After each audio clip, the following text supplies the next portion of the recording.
प्रदेश में 5 साल बाद फिर से पशु गणना होगी। प्रदेश में 5 करोड़ 68 लाख से ज्यादा पशु है।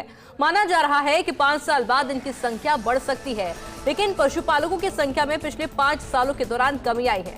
बड़ी बात यह है कि ऊंट पालन में तेजी से कमी आ रही है। बजट से पहले मुख्यमंत्री बजरलाल शर्मा ने पशुपालकों से बातचीत कर राय ली थी। प्रदेश में 21वीं पशु गणना को लेकर पशुपालन विभाग के निदेशक भवानी सिंह राठौड़ से बातचीत की हमारे सहयोगी विनोद सिंह चौहान ने। राज्य में पशुओं की संख्या लगातार कम होती जा रही है। पिछली गणना की बात करें तो 5 साल पहले यानी वर्ष 2019 में राज्य में पशुओं की गणना की गई थी। उसके बाद लगातार आ रही कमी को देखते हुए इस साल 1 सितंबर से राज्य में पशुओं की गणना शुरू होगी। क्या कुछ रहेगा? पशुपालन विभाग के निदेशक भवानी सिंह राठौड़ हमारे साथ हैं। राठौड़ साहब, क्या रहेगा, किस तरीके से पशु गणना शुरू की जाएगी? देखिए, पशु गणना जो है प्रत्येक 5 वर्ष में होती है। पिछली पशु गणना 2019 में हुई थी और अब 5 साल होने को आ रही हैं। तो जो 21वीं पशु गणना है वो 1 सितंबर से लेके और 31 दिसंबर तक जो है वो की जाएगी। इसमें जो हमारे विभाग के जो प्रशिक्षित जो है पशुधन सहायक हैं, उन्हीं के माध्यम से जो है ये कराया जाएगा और ये ऑनलाइन होगी। और इसमें जितने भी हमारे पशु हैं उनकी ब्रीड वार गणना होगी, चाहे वो ऊँट हो, गाय हो, भैंस हो, बकरी हो, जो भी है उनकी जो हमारे यहाँ की जो नस्लें हैं, ब्रीड हैं, उनके आधार पर गणना की जाएगी। 5 साल में अपन नस्लों की बात करें तो कितनी जो नस्लें हैं वो लुप्त प्राय मानी जा रही हैं, बहुत कम हो गई हैं। लुप्त प्राय नहीं है, कमोबेश कम होती जा रही है। अगर मोटे तौर से हम करें तो जो 2012 और 19 के बीच में जो फ़र्क आया तो बहुत ज़्यादा फ़र्क नहीं है।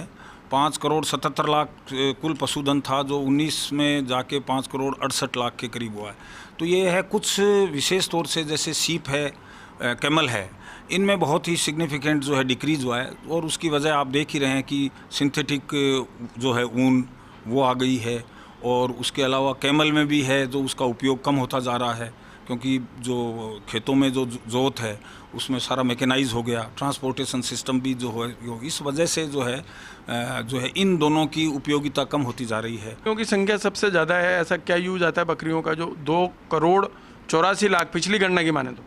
देखिए, बकरी में सबसे बड़ी बात है कि ये मीट पर्पज़ और दुग्ध पर्पज़ दोनों के काम आती है। और पहली ब्यात के बाद में 2-2, 3-3 बच्चे भी लाती है। आप देखें कि प्रतिदिन लगभग 40,000 के करीब हमारा लाइव जो है सीप एंड गोट राजस्थान से बाहर जाता है स्लॉटर होने के लिए, मीट पर्पज़ के लिए। बावजूद इसके जो है हमारे बकरियों की जो है संख्या में ये वृद्धि होती जा रही है। और इसकी वजह भी यही है, हमारे यहाँ पे बकरी की नस्लें अच्छी हैं और चूँकि बकरी है पूरे खुले में चराते भी हैं, तो उस वजह से जो है बकरियों की संख्या में निरंतर वृद्धि हो रही है। और इस बजट में मुख्यमंत्री बजरलाल शर्मा ने ऊँट को बढ़ावा देने के लिए कि कहा था कि ऊँटनी का पहला बच्चा होगा, 10,000 रुपये प्रोत्साहन राशि दी जाएगी। वो कब से शुरू हो जाएगी? देखिए, ये बजट घोषणा बिल्कुल माननीय मुख्यमंत्री जी ने करी है। और इसमें पिछली सरकार के वक्त पिछली 10,000 रुपये, तो 5,000 उसके बयाने के 2 महीने पे, और वो जब 1 साल का हो जाए तो 5,000 की दूसरी किस्त थी। इस बजट घोषणा में उस राशि को बढ़ाकर 20,000 रुपये कर दिया गया है।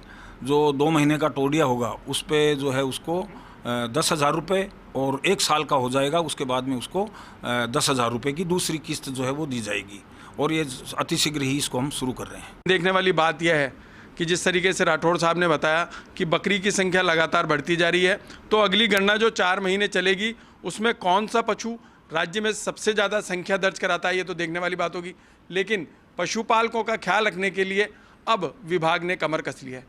कैमरामैन तीरथ के साथ Vinod Singh Chauhan, first India news, Jaipur.